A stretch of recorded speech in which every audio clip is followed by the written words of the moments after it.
अस्सलाम वालेकुम। वालेकुम अस्सलाम। अच्छा, मौजूदा महंगाई पर क्या कहेंगे? मौजूदा महंगाई पे तो कहने को बहुत कुछ है, लेकिन ये है कि इसने कमर तोड़ दी है। हमारे हुक्मरानों को सोचना चाहिए कि इस वक्त एक जो मिडॉकर इंसान है वो किस तरह से गुजारा कर रहा है।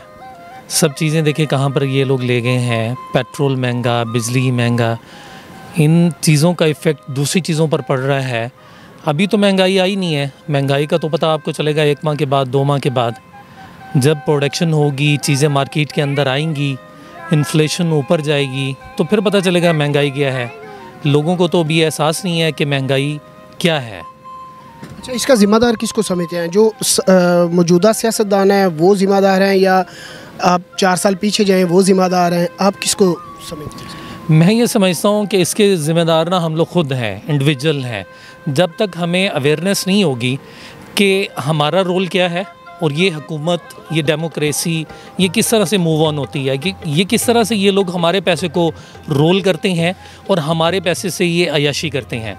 जिस दिन इनकी अयाशी बंद हो जाएगी, ये सारे मामलात सही हो जाएंगे। महंगाई भी नीचे आ जाएगी, IMF के साथ जो मुआहदे हैं वो भी सही हो जाएंगे, ये सारी चीज़ें बेहतर हो जाएंगी। सबसे पहले हम लोगों को रोल प्ले करना चाहिए।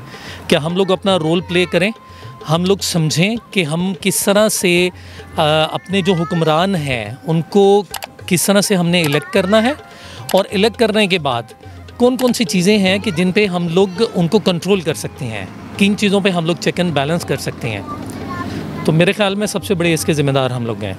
अच्छा, आपको लगता नहीं है कि मौजूदा जो लॉ एंड फोर्सेस का सिस्टम चल रहा है, जिस तरह की अदालतें फैसले हो रहे हैं और फिर उसके बाद गिरफ्तारियाँ हो रही हैं, इस पर क्या कहेंगे?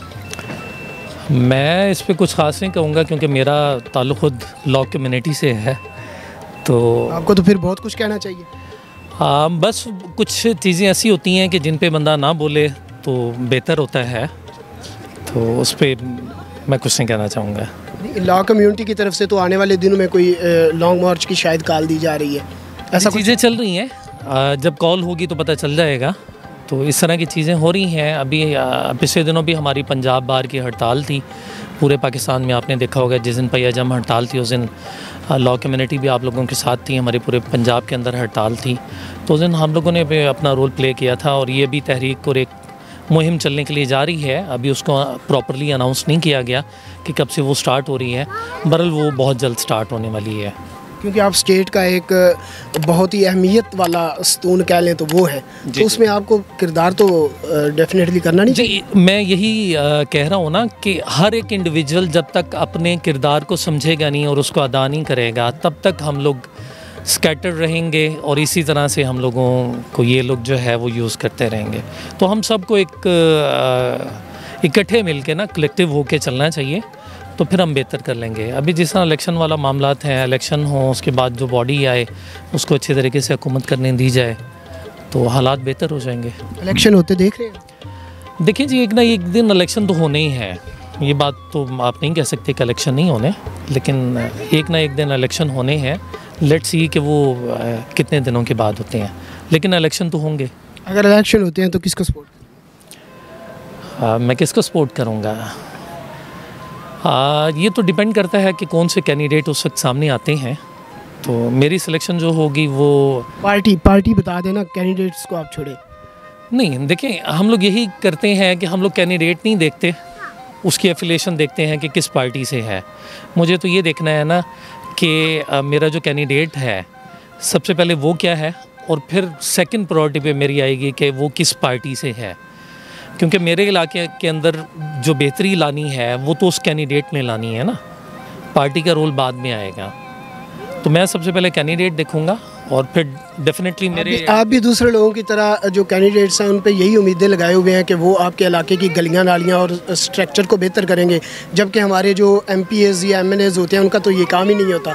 अगर आप जैसे पढ़े लिखे लोग भी यही जो है वो कर रहे हैं, लोगों पे उनका भी यही विजन है जो आम देहातों में है, तो फिर कैसे चेंज? देखिए, ऐसी बात नहीं है कि आपको मेरे विज़न का 5 मिनट के इंटरव्यू में नहीं पता चल सकता कि मेरा विज़न क्या है। मैंने आपको कहा ना कि कैंडिडेट को देखा जाता है। कैंडिडेट के को देखने में बहुत सारी चीज़ें होती हैं। ऐसा नहीं होता कि उसको हमने ये देखना है कि उसका पिछला सियासी कैरियर कितना है, उसमें उसकी बहुत सारी चीज़ें देखनी है। उसकी तालीम क्या है, उसका विज़न क्या है, उसका मंशूर क्या है। उसमें ये नालियाँ शालियाँ नहीं आती हैं। जब आप एक विज़न लेके चलते हैं, जब आप एक मिशन लेके चलते हैं, तो ये तो बहुत पैटी मैटर्स हैं कि जिनको आज से 50 साल गुजर गए हम लोगों को, हमारे जो पिछले सियासतदान थे वो इसी चीज़ को बेच रहे हैं।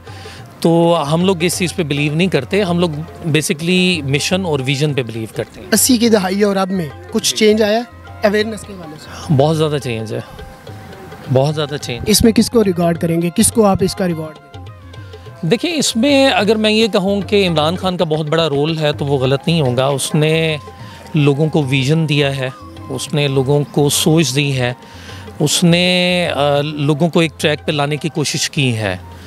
लेकिन जो 70 साल की या 75 साल की हिस्ट्री है, वो क्योंकि हमारे साथ चल रही है, उसको तब्दील नहीं किया जा सकता कि एक शख्स जो है वो 4 साल के टेन्योर में वो सारी चीज़ों को ठीक कर ले, तो ऐसा मुमकिन नहीं होता। तो चीज़ें वक्त लेती हैं, बिगड़ने में कम वक्त लगता है और चीज़ों को सुधारने में उससे ज़्यादा वक्त लगता है। तो वक्त लगेगा, लेकिन ये है कि चीज़ें ठीक हो जाएंगी। आप ब्लैक कम्युनिटी से हैं, अपने व्यूवर को क्या पैगाम देना चाहेंगे? नौजवान को क्या करना चाहिए, ऐसा किरदार अदा करे जिससे कि मुल्की हालात जो बेहतर हैं उसमें मावन हो सके? मैं हर इंडिविजुअल से ये कहूँगा कि वो इस इंतज़ार में ना बैठें कि दूसरे वाला चलेगा या मुल्क सारा ठीक होगा तो चलें उसके साथ मैं ठीक हो जाऊँगा। अपने अंदर से तब्दीली को शुरू करें और अपने वोट का सही इस्तेमाल करें, अपनी सोच को सही इस्तेमाल करें, सही लोगों को चूज़ करें और उनके साथ चलें। इंशाल्लाह आप ज़रूर कामयाब होंगे। अस्सलाम वालेकुम। वालेकुम अस्सलाम। अगर आपको वोट कास्ट करने दिया जाए तो किसको करोगे? इमरान खान।